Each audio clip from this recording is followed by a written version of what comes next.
There's a manipulation tactic so subtle, most therapists don't even name it in session 1.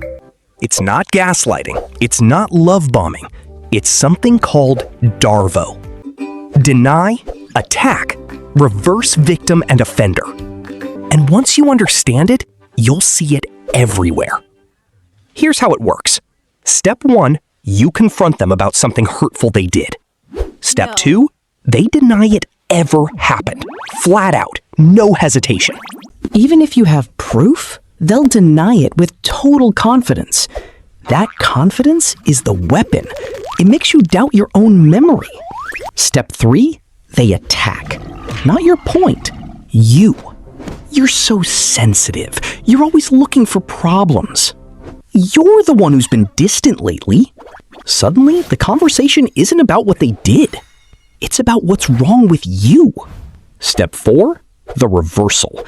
This is the part almost nobody names. They position themselves as the real victim.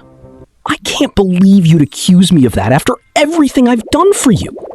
Now, you're not the person who got hurt. You're the villain who hurt them by bringing it up.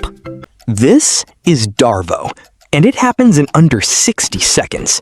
Psychologist Jennifer Freyd identified this pattern studying abuse survivors.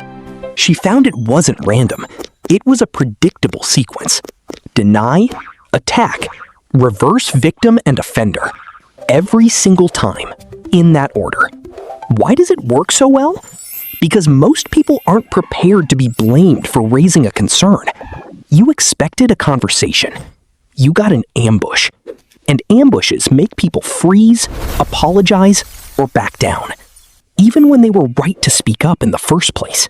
So how do you spot it in real time? Watch for the speed. Real misunderstandings take time to sort out. DARVO happens instantly, like a script they've used before. Watch for the pivot. If the topic shifts from their action to your character, that's not an accident. That's the tactic working. The fix isn't winning the argument. It's naming the pattern. Say it out loud. We're not talking about what you did anymore. Once you can name DARVO, it loses its power over you.